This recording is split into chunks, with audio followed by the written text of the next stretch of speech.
Good morning, Rotarians. Good morning. Just an update on the Ladies Royal Rotary Tea. We have around 63 people who have paid to come to the tea, including around 6 children. And thanks for your support. Okay, we also have represented several different Rotary clubs.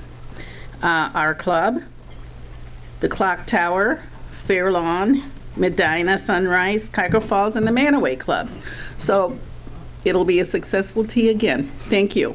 That's it. We had to serve gin, we might have a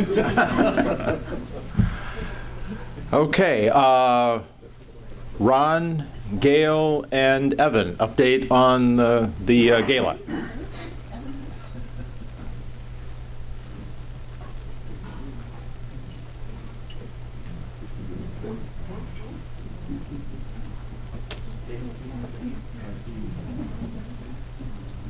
All right, perfect.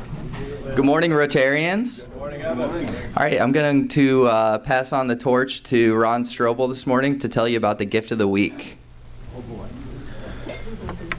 Okay, we've been lucky enough again this year to have Dr. John White give us a complete orthodontic package.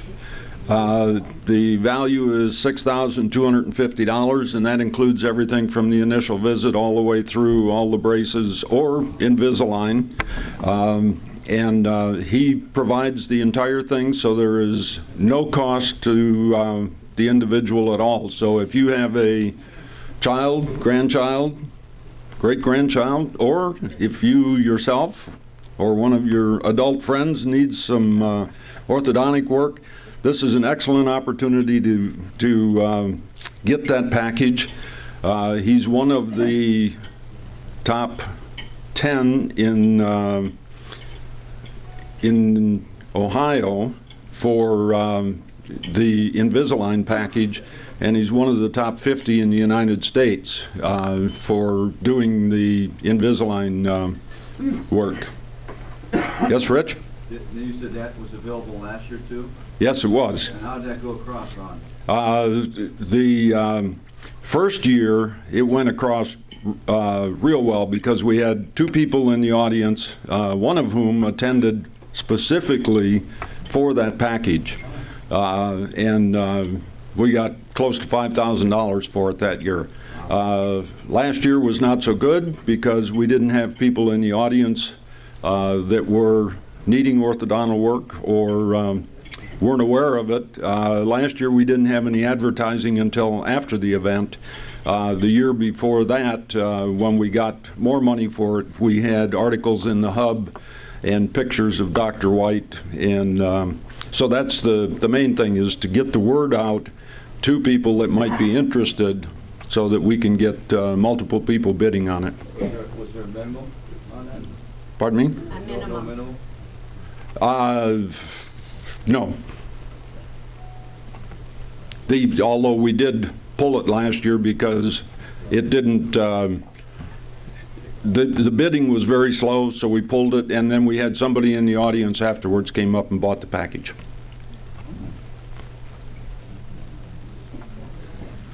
Thank you, Ron. All right, I have a quick update from last week. I apologize, Larry and team. I gave credit to Craig Tallman for the St. Lucie car, and that was George Snyder's gift on Roseanne Drake's Dynamos. So they took the cake on the first gold star.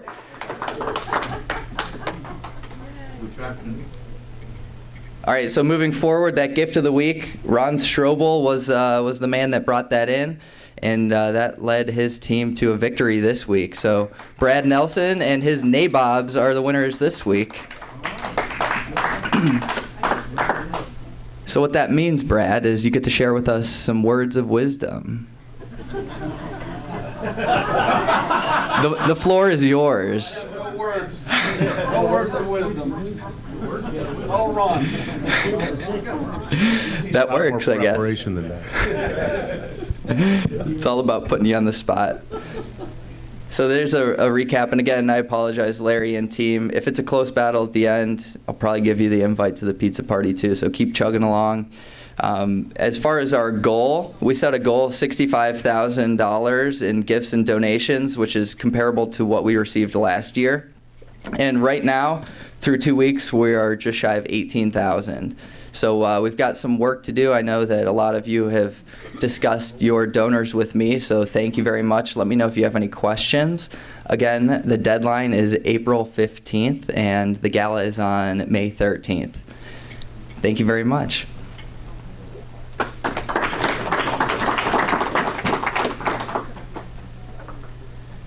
Thanks, Ron and Evan, and thanks to you and to Gail for leading the committee for the gala again this year. I know it's a lot of work, but it always comes off really well, and it's an enjoyable evening for everybody. Next, we have a really happy event, an opportunity to induct our newest Rotarian, Mike Swain. So Mike, if you would come up. Mike's sponsor is Dick Pearsall. And Rich Warfield and Evan, if you could come up as well, chairs of the membership committee.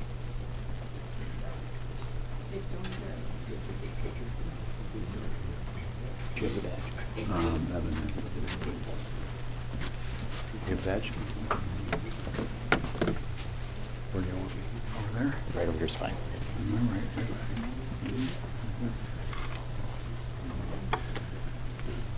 Oh.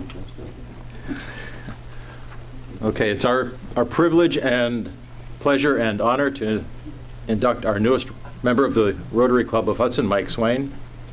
Mike, on behalf of the board and membership of the Rotary Club of Hudson, it is a great pleasure to welcome you as the newest member of our club. We look forward to the fellowship that we will share, as well as your participation in many club projects that make our community, our country, and our world a better place in which to live. Rotary is an organization of business and professional people pledged to uphold the highest ethical and moral standards. Rotarians believe that worldwide fellowship and peace can be achieved when business people unite with the Rotary motto of service above self. Rotary activities exemplify the charity and sacrifice that one would expect from people who they believe have a responsibility to help others. Mike, you have been chosen for membership in the Rotary Club of Hudson because your fellow members believe you to be a leader in our community and because you possess the qualities to champion the message and principles of Rotary. You now become an ambassador of Rotary, carrying the ideals of service all within your sphere of influence. Our community will know and judge Rotary by your character and your service. We will also look to you for inspiration as we strive to become better Rotarians. And we ask your sponsoring Rotarian now to vest you with the distinguishing badge of a Rotarian, your Rotary pin. Finally got my own badge. Good. Gonna work out the real badge. There you go. Great. This is a magnet, so. I'm going to take this one off. Yeah. This is a magnet. Thank you, Dick. Yeah, Great. appreciate that. We ask that you wear your Rotary pin with pride, not only to all Rotary functions, but in your many endeavors, as a symbol of your commitment to Rotary ideals and our recognition of your contributions towards a better world. Fellow Rotarians, let's welcome our newest member, Mike Swain.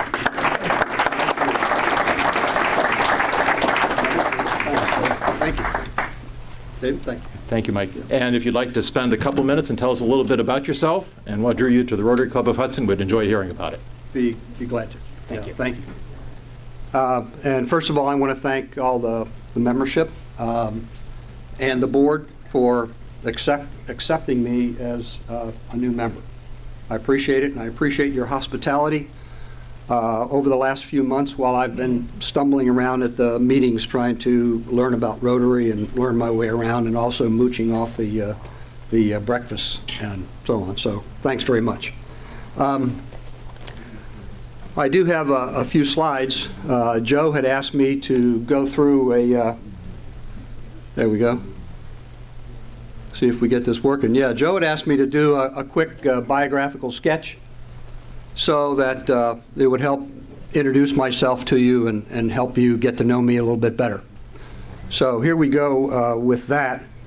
The very quick version is that my wife's name is Janie, and just as with Jim, we were married 50 years ago last year. We're working on 51. Had celebrated 50th anniversary last year. We have 3 children.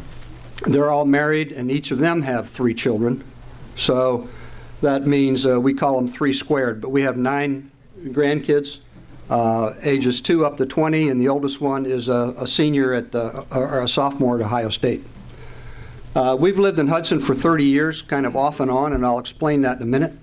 And I retired from Alcoa in 2005 after 40 years. I started pretty young. And since that time, I've been spending my time, I've had an opportunity to teach at the university level, which I've thoroughly enjoyed, and also I have a small consulting business, and we've been doing a bunch of traveling and spending a lot of time grandparenting. So life is good. We've thoroughly been blessed, and we've been enjoying this so-called retirement. Here's the whole crew, 17 of us. This was at our 50th anniversary get-together last year at a beach in North Carolina. Just very quickly, let me go through the family very quickly. But on the left is daughter Katie. She's a 1997 graduate of Hudson High School. She also went to OU and then went on to Tulane Medical School, and then to University of Colorado Children's Hospital in Denver, where she did her residency in pediatrics, and she's a practicing pediatrician down in North Carolina. Her husband Frank is a lawyer, and Katie got put things off and had a lot of schooling and residency and stuff, so she didn't even get married till she was 33, and then kind of had an instant family because these 2 guys are twins, 4-year-old twins, and then about 18 months later, she had another one. So we call it instant family, but she's got 2 4-year-old twins and a 2-year-old.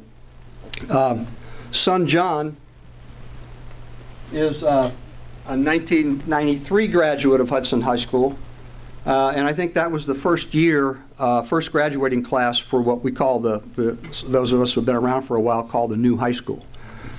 But John went on to Miami University and then to Ohio State Medical School. And I don't know where this medical stuff comes from. Some people accuse us of having Indian blood. But and then on to his residency at Ohio State. And he's an anesthesiologist at Firelands Hospital outside of Sandusky. They have 3 children. Grant, Sophia, and Olivia. Olivia was born within 5 days of the twins there. So that 4 years ago was an exciting time for us. And then oldest daughter Stacy, over here on the right, was she wasn't with us by the time we moved to Hudson. She was already off in college, but she graduated from Lafayette High School in Chesterfield, Missouri, outside of St. Louis. She went on to Indiana University in Bloomington, and then got a master's at Cleveland State many years later. Her husband, oh, by the way, John's spouse, Tiffany, in front here, is also a lawyer. Too damn many lawyers. But Stacy's husband, Matt, is 3rd-generation family business owner over on the west side, very successful business. And her 3, Adam on the far right, the tallest one, is the sophomore at Ohio State. And his brother just to the left of him, Brett, is on his way to Ohio State next year. And then Aaron is a rising junior at high school at Avon Lake. So that's the crew. And Janie, by the way, the center of the picture is the cornerstone for the family and the rock that the family is really built on. Janie has been active kind of below the radar in Hudson for many years. And years ago, she was the welcome basket representative for Hudson and did that for a long time, greeting new families that moved to town. And she has also spent a lot of time volunteering here and also at the high school, and a lot of work with her church. This is my hometown, believe it or not. A lot of people on TV these days are trying to get there, and when I was a teenager, all I wanted to do was leave. But born in Washington and grew up across the river in Arlington. And the building in the foreground is where my dad worked, also for 40 years. He had a 40-year career with the Department of Defense. And he had one of those jobs where he didn't really talk about it. I guess he could talk about it, but if he did, he might have to kill you. But long career with the Department of Defense, and then retired, and then got hired back as part of a Beltway bandit or a consultant, and worked for another 10 years. One little side story, the parking lot in the background of the picture there. Years ago, well, in the 1950s, when I was a teenager, and back then in Virginia was a pretty rural place way back when, in those days, and you could actually get your learner's permit at the age of 14, and we were driving with no restrictions with a full license at the age of 15. A lot of us had jobs, and a lot of us had our own cars. I had an old 52 Ford flathead V8, but that parking lot back there was our favorite drag racing spot because the Arlington police didn't have jurisdiction over government property, and security was kind of a joke at the Pentagon back then, and they didn't really pay too much attention to that back parking lot. So on Friday nights, we'd be back there, and it'd be just like that movie with James Dean, with the girls be out there with the flags waving us on, and there'd be 20, 30 cars out there drag racing in that back parking lot. I went on from there to Virginia Tech, graduated with a degree in mechanical engineering. This is where I met Janie. She was at Radford College, which was kind of over those mountains in the background. But we met as sophomores when we were 19, and we dated off and on, and then were engaged our senior year and married 3 days after graduation. And then 2 weeks after that, at the end of our honeymoon, I was back and went right to work for Alcoa.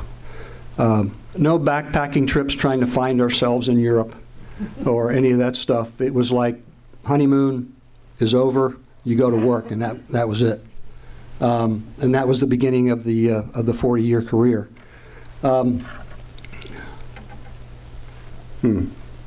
There we go. While at Alcoa, I went back to school at night and got an MBA at the University of Pittsburgh. We started in Pittsburgh, and from there, we kind of went on the circuit of the corporate moves. And over the next 21 years, from 1965 to 1986, we were in 6 different locations. But by 1986, moving to the Cleveland area, I remember the HR manager calling me in as we had come to Cleveland, and Alcoa had a major operation on Harvard Avenue in close to Cleveland, and also a very large regional sales office in downtown Cleveland. But I remember the HR manager calling me in and saying, look, you're looking for real estate. Don't waste your time anywhere else. Just go to Hudson. And so we did. And he talked about the schools and the resale and so on. The problem was, Gail, that there were only 3 houses on the market back then. And we couldn't find a place that suited our budget. So we ended up renting and building. And we built over on Blue Heron Drive and what was then the new section in Hudson Park Estates, which turned out to be right across from the high school. So we did pretty well there. But for the next 14 years, we kind of settled in the Cleveland area. And during that time, we became empty nesters, and then we became orphans as all of our parents passed away during that time period. And by 2000, we were really enjoying life as a couple at home. And then one night, I came home and said, how'd you like to move to Tokyo? I poured Janie a glass of wine, and she began to kind of dissolve a little bit, and we worked it out. But in 2000, we moved away to what I called our second home, 7,000 miles away in Tokyo. And that was a fantastic experience. Truly enjoyed it. And I retired out of that position in 2005. And when you retire out of an international position, the company kind of owes you a move back somewhere. And basically, they'll move you anywhere that you want to declare home. And we ended up moving back to Hudson, Ohio, because this really was home. We had kept our home here, and we had 2 of our 3 kids and 6 grandkids in the area. We really enjoyed our life in Tokyo. We embraced the culture. We didn't live in a cocoon of expatriate community. We got out and about. We learned the language. We got pretty good at the language. This picture here shows us at a weekend at a Buddhist monastery trying to learn about Buddhism, eating the vegetarian meals and going to a service and having the Buddhist robes on and all that. We lived right in the heart of Tokyo. I took the subway to work. This is a shot looking out over Tokyo Bay. But it was a great, it was a life-changing experience. Not far from, we live not far from one of the busiest pedestrian intersections in the world, called the Shibuya Crossing outside the train station there. There are 7 roads that kind of merge and a couple of different train stations. But 6 blocks away, it was very peaceful. And yes, Evan, I did get to play golf while I was in Tokyo. In fact, we played a fair amount, $35 a round, a couple hours outside of Tokyo for a weekend stay. And the Japanese were very clever. This is a course not far from Mount Fuji, but they used ski resorts in the wintertime and converted them to golf courses in the summertime. You can see the ski lift up there in the background.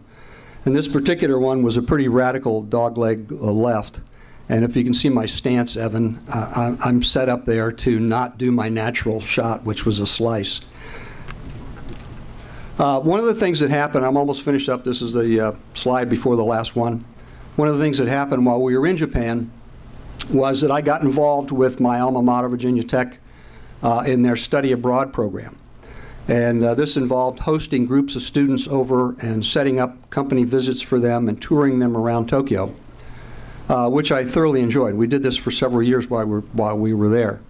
And through that involvement, I got to know pretty well the professor that led that program, who later on became head of the Department of Management at Virginia Tech.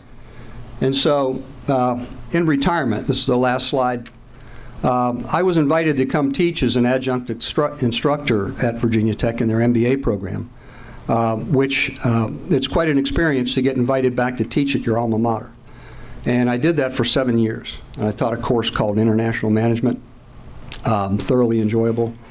Also have done several talks and guest lectures. I've guest lectured at Kent State on Japanese culture, at Case Western in their MBA program, and also back at Virginia Tech. And lastly, plenty of travel and golf and a lot of grandparenting.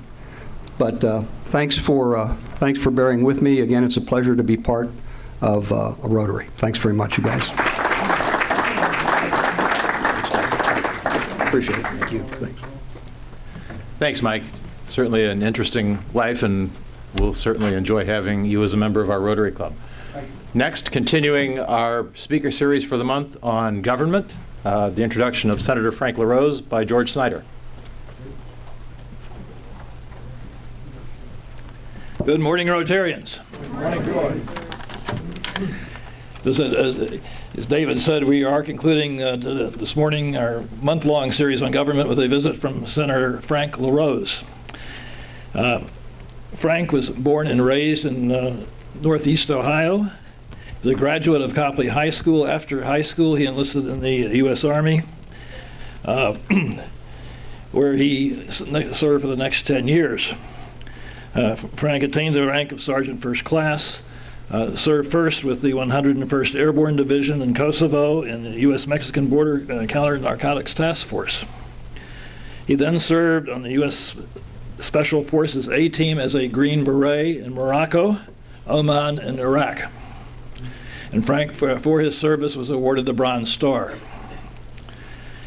He is a graduate of after leaving the Army, he went to Ohio State as a graduate of the Ohio State University, where he earned a degree in consumer affairs and business.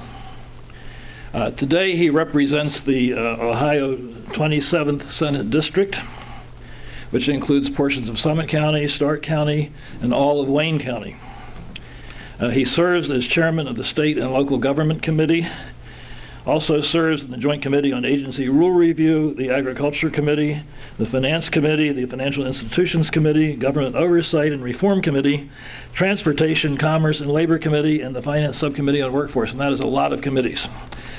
He continues also to give back to the community.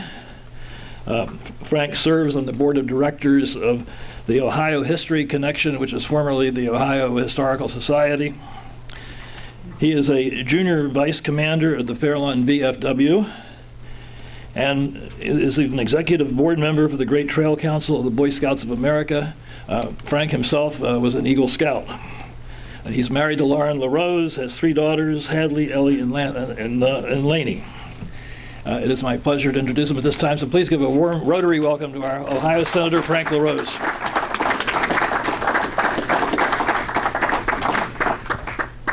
Thank you so much, and really appreciate that introduction, and congratulations to the new Rotarian.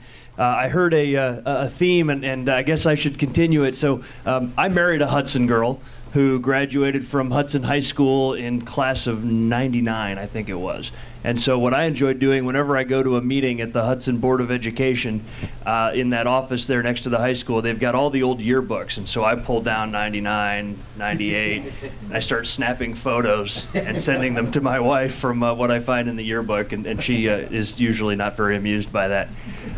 So Hudson feels like a second home, and it's great to be here, and thank you for the chance to talk this morning about something that's very near and dear to me, and that is the topic of civility in our public life. And folks are thinking, oh goodness, what a year for that conversation. Well, you know what, it is, and it's an important conversation that we have. Let me tell you how I got started on this journey. When I first arrived in the state Senate, representing your community and Summit, Stark, and Wayne County, in early 2011, I was sworn in. It was a pretty difficult time then as well, and we had some difficult issues to overcome. The state budget was a big task. We had a $6 billion budget deficit in the state of Ohio that we had to correct, and we wanted to do so without raising taxes. We had some difficulty in the state economy, naturally, with a lot of people out of work, and so the tensions were high in state government. But I was not prepared for how divisive things were, and really how nasty things could be. I came from an environment where folks worked together because they had to. I came from an environment where people relied on one another because your lives depended on it in the military. I did not find that same kind of environment in the state legislature. And what I found actually was what I can only describe as tribalism. People were members of one tribe or the other.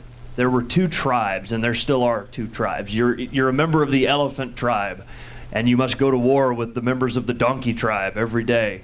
And your entire existence is based on that tribal mentality.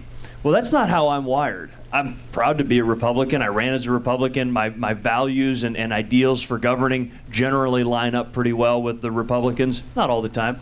But you know, this whole idea that if it made the other side look foolish, well, then it must be good for us. Or if it made the other side look bad, then it was something that we wanted to do. I didn't buy into that, and in fact, I found it shocking. And I wasn't so naive to think that there wasn't politics involved in politics, but you know, what I was surprised to find is how much effort was put into political advancement instead of just sort of doing the right thing.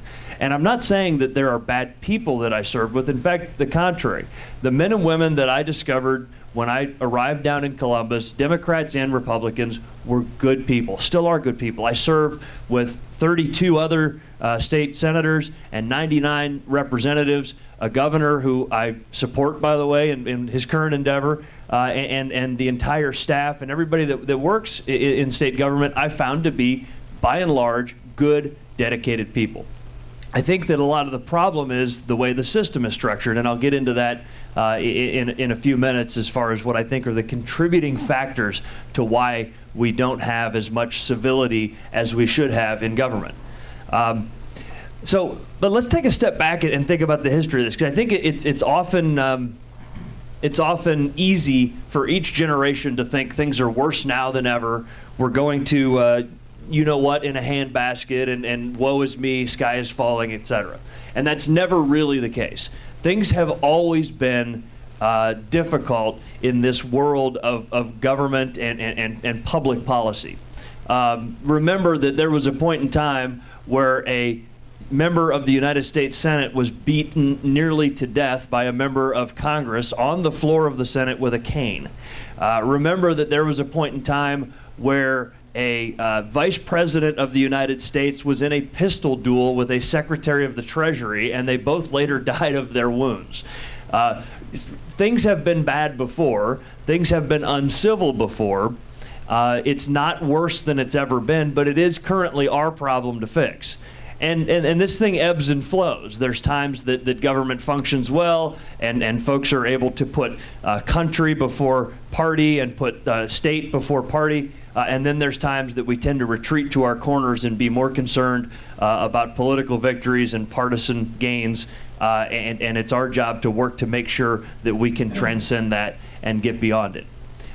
There are a number of contributing factors that I've found. I think one is the way that we draw district lines. Now, everybody's heard the term gerrymandering, right? I'm going to give you a historical tidbit because I'm a history buff. That's a mispronunciation of the word. It should actually be pronounced Gary-mandering, because 203 years ago, Elbridge Gerry, the governor of Massachusetts, and otherwise pretty renowned statesman, a signer of the Declaration, a long-serving statesman, one of the founding fathers in all true senses of our country. Unfortunately, his legacy is this bad thing called gerrymandering, where we draw district lines to create politically safe districts for one party or the other. Now, if it was bad 200 years ago when Elbridge Gerry drew a district that looked like a salamander, and a Boston newspaper man called it the Gerrymander to poke fun at the governor, it's worse now because of the way computer technology has advanced. We know which households are Republican households, and we know which households are Democratic households to pinpoint accuracy. You'd be surprised how much we can say this is a red house and this is a blue house, right down to the street level and the neighborhood level. Layer on top of that the fact that modern GIS technology for mapping and drawing maps is precise. And so these districts are drawn with the intent, in many cases, of creating a district that's safe for a Republican over here and a district that's safe for a Democrat over there. Now, what does that cause? That causes most of my colleagues, again, good men and women who really are dedicated to public service, they love this state and they want to try to make it better, again, both Democrats and Republicans, but most of my colleagues do not have a general election of any particular significance. They don't have to campaign as much in the fall. What they do have is a primary election. They have to survive a partisan primary in the spring. Now, any political scientists in the room, but you know, poli-sci 101, anybody that's taken the first course in poli-sci can tell you that when a Republican wants to win a primary, they go to the right. And when a Democrat wants to win a primary, they go to the left. And so most of my colleagues are most concerned with proving how partisan they can be so that they can survive a primary. On the Republican side, they're scared of the right-wing groups. On the Democratic side, they're scared of the left-wing groups because they're going to come after them with a well-financed campaign to try to take them out in a primary. That does not yield good governing. When there's nobody left in the middle where the statesmanship and stateswomanship actually happens, where the solutions are, where the governing happens, then things break down. Things freeze up. It's gridlock. I'm one of those people that crosses the aisle and is able to get things done and enjoys building at least a decent collegial relationship with my Democratic colleagues. But I can tell you, in many ways, I'm a bit of a lonely person. There's not many of us that are willing to occupy that middle ground. And in reward for my efforts, I have had a difficult primary when I ran for re-election 2 years ago. Was able to win it by hard work and everything else. But I didn't compromise who I was, and that's something that I wish more of my colleagues would do, would be willing to stand up and do what's right, not what's politically expedient. Gerrymandering, one of the major contributing factors to the way that government has gotten dysfunctional. Both in Columbus and in Washington, by the way. Another one is the way that we finance our campaigns, the way that we pay for our campaigns. And I think that everybody has been observing that in recent years with decisions like Citizens United and the rise of these super PACs that are really not accountable to anybody, including the candidate they support.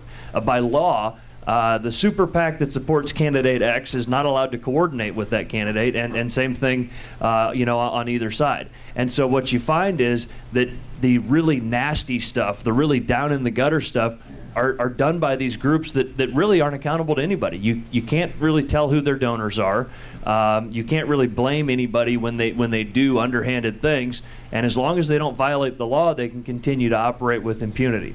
As a candidate, that's something that really scared me, because when I was running for re-election last 2 years ago in 2014, I was worried that some group that wants to support me is going to do something nasty and the public is going to view it as mine.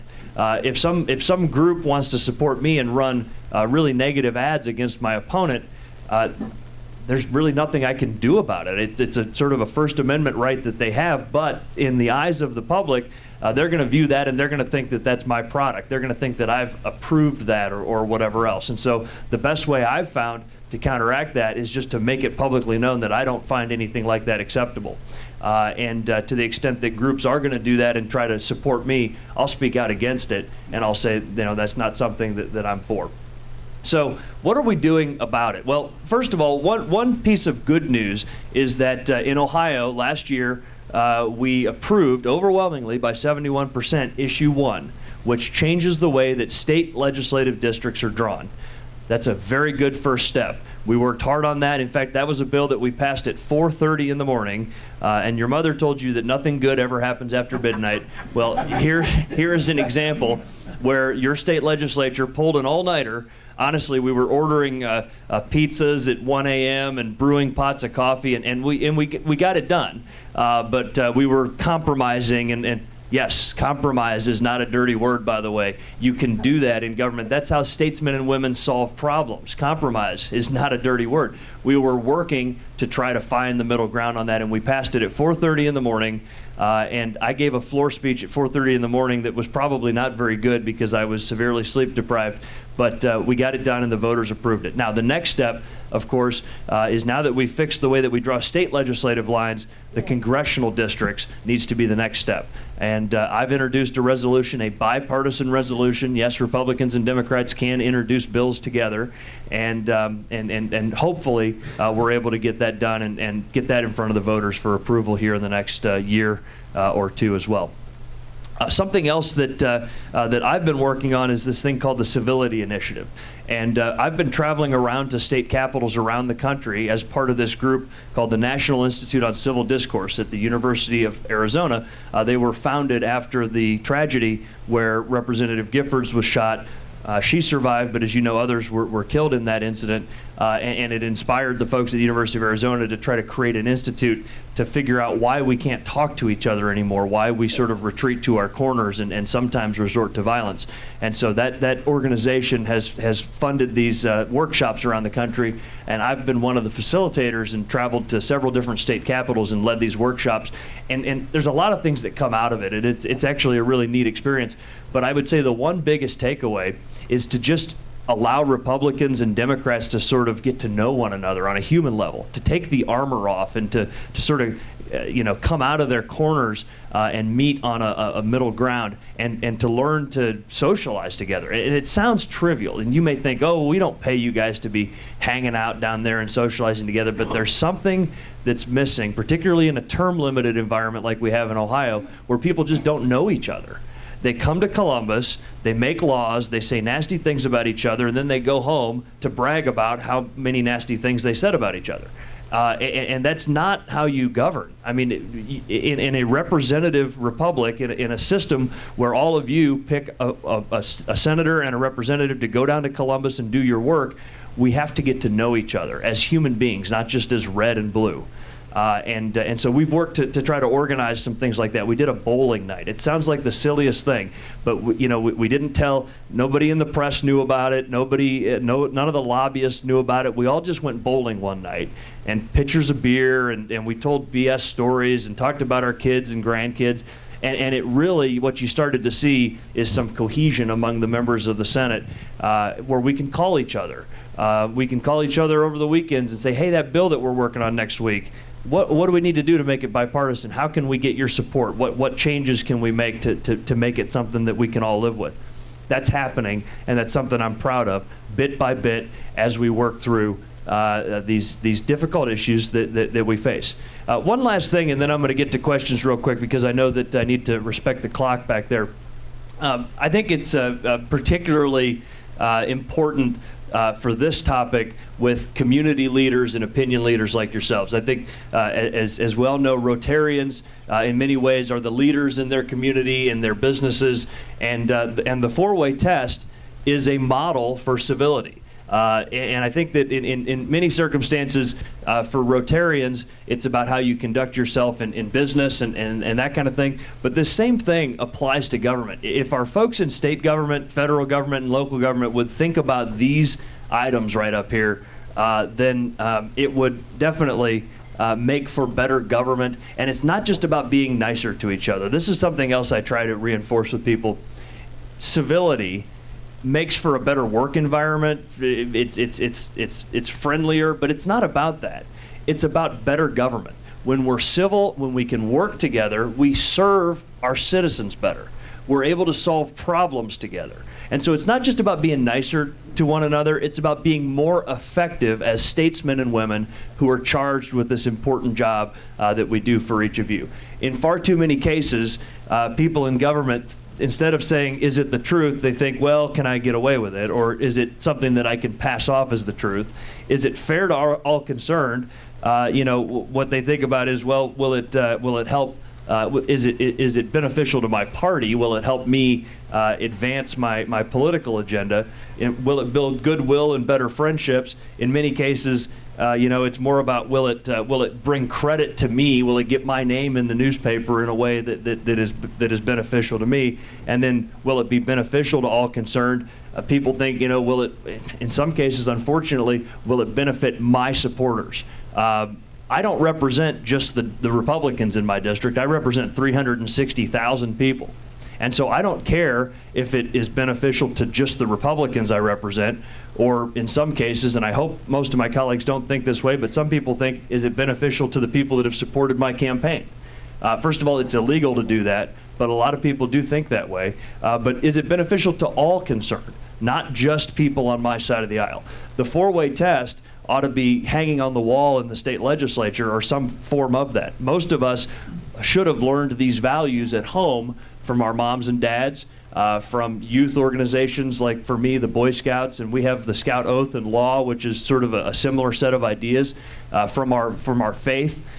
So we need to get back to these things, and again, we can do so in a way that will yield better government. We can fight hard in election season. We can work hard on beating the opponent in the election. But when the elections are over, it's time to govern. We're in the midst of a presidential primary right now that is historically ugly and nasty, and I think in too many senses has sort of become a reality TV show where it's about personalities, it's about name calling, it's about scoring cheap points on little talking points and divisive statements. I would argue that there are very few candidates that are talking in depth about ideas for governing. I believe that the candidate I'm supporting is the sole candidate who's actually talking about those kind of things on the Republican side, and that's our governor, and that's why I've been proud to be a part of his campaign, and I've traveled all over the country with him in the last few months. But you know, we need to move beyond this as a country, regardless of who wins the Republican primary and the Democratic primary. We need to govern. We need to find ways to work together and to get problems solved. So I've gone on long enough. I look forward to any questions that you have, and I hope you do have a couple for me. Thank you. Yes, sir. Is that on? Thank you for coming. I appreciate your service and what you've done. I think I heard in the intro that you're involved in the local government committee. I'm the chairman of it. Okay, that's what I thought I heard. As you know, one of the ways the budget was balanced was to cut the local government funds. Mm-hmm. We lost about 50%. That's history. That's been done. My question is, going forward, do you see more cuts coming in the local government funds? Any restoration of what we've lost? Can you just comment on that? Yeah, so the local government fund, and I do chair the local government committee. The local government fund is done as part of the budget, which is the finance committee. So that's not the committee I chair. I do serve on the finance committee. So the local government fund, to go back in history, when the state established an income tax, there was this sort of agreement. This goes back, gosh, 70 years, I think, when this was established, that the state would collect some money and then distribute it back to the local municipalities. There's always been some sense that there could be more transparent ways to do it. And I know that one of the ideas that this administration has is that that taxes should be collected at the local level to fund local services instead of sort of collected up in a pot in Columbus and then distributed by the state on a proportional basis or whatever else. Now, in reality, in many cases, we know that cities relied on that local government fund, even though it really is, in most cases, a pretty small percentage of their overall budget. The local government fund was cut by 50%, but for most cities, it was single digits as far as what percentage of their budget it is. And also, there was a story recently, several months ago, in the Cincinnati Enquirer that showed that something like 98% of cities in Ohio have now surpassed that. So if you were to take, even in inflation-adjusted terms, because inflation hasn't been very much over the last few years, that most cities are bringing in well more in revenue than they were before the cuts to local government funds, meaning that through sort of natural economic growth, they've now gone beyond that. Now, still, and I think it's a little bit disingenuous sometimes, every time a city or a village has to let go of a couple employees, or every time they can't fund a new improvement at a park, they want to blame the local government fund, even though in most cases they've long since surpassed that. I get that. I mean, it's just sort of the nature of things. Now, when that cut first happened, there were some of us that were urging caution, and I was among that group, because the intention was to eliminate it entirely. The second budget that we did in 2013, that was originally contemplated by the administration, that let's go ahead and eliminate the local government fund entirely. Some people consider it sort of municipal welfare. Why would we have that? And there were a handful of us that said we can't do that. If you're going to do something like that, you have to do it over a long trajectory so that we don't create irrational decision making. When government does things to cause decisions to be made that otherwise would be irrational, that's a sign that things are not moving in the right direction. And so if we were going to further eliminate the local government fund, what I've said is the only way I could support that is if it's done over a long trajectory, something like a decade, where it phases out so that everybody has plenty of time to adjust. Thankfully, thankfully, further cuts have not happened, and I can tell you that I don't foresee further cuts happening. I don't see a restoration either. Although what has been happening, and we've put a lot of money into this, is things that are more merit-based. We created the Local Government Innovation Fund, where it's sort of like a contest where you can bring innovative ideas for better ways of doing local government, and you can receive grants from the state to implement those new ideas, sort of best practices and creative ways of doing things.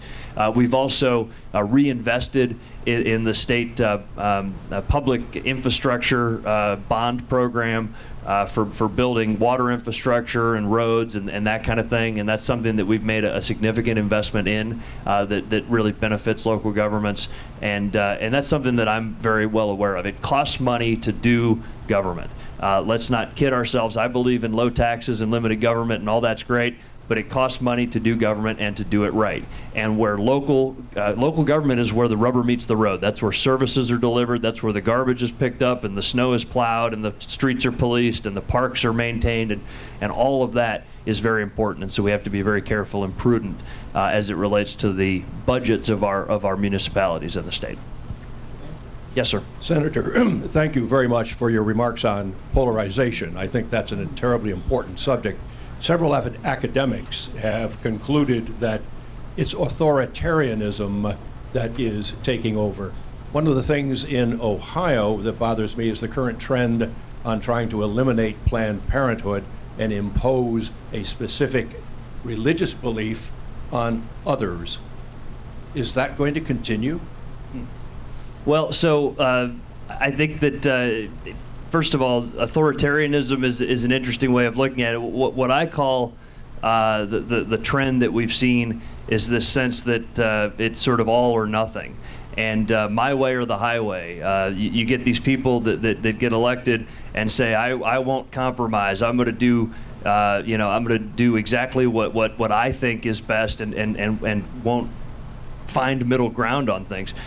That's as I've said, if you want a government that works that way, you can appoint a dictator, and if you can find a benevolent dictator, it may work out well for a little while. It usually doesn't, and I think in the course of human events, we found that the best way to do things is through democracy. Winston Churchill said that democracy is the worst form of government except for all others, because it is messy, it's difficult, it's time-consuming, it requires compromise, and sometimes you find gridlock. On the issue of funding for this specific group, there's some misconceptions on this.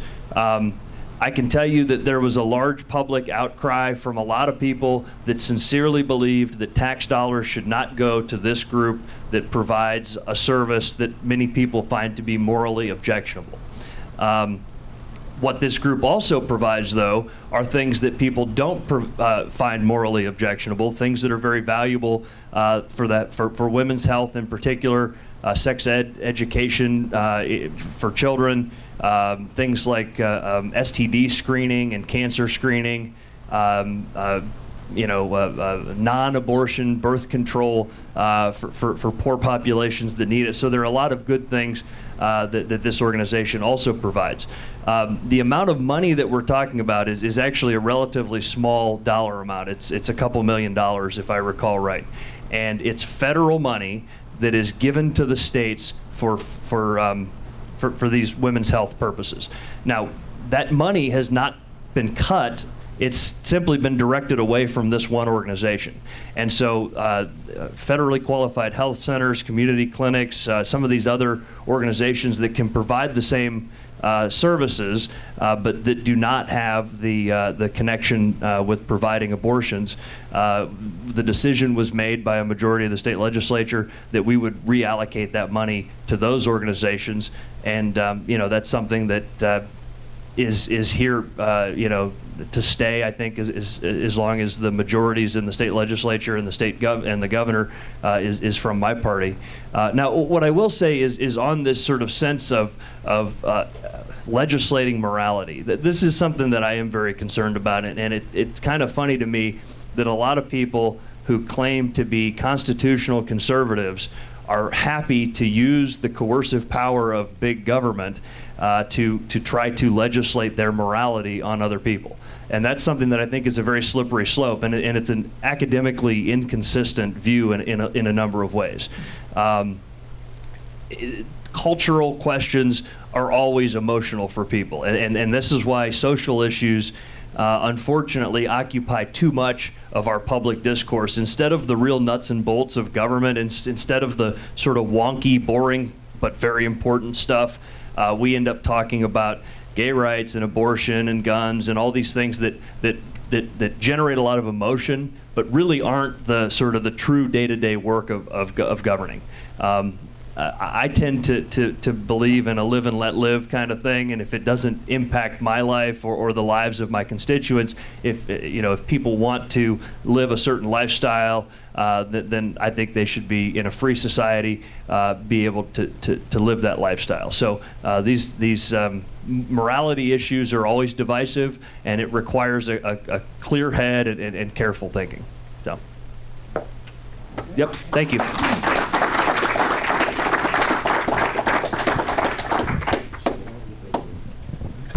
Thank you, Senator LaRose. Certainly thoughtful and interesting comments, and we certainly appreciate that you sharing your time and views with us. Just three quick reminders. We have the four-way speech district finals on Saturday, April 2nd at Aurora High School. Excuse me. The district conference, Rockin' the Change, is April 22nd to the 24th. You can sign up for that at the District 663 website. Thanks to the greeters today and the AV crew for all of the setup.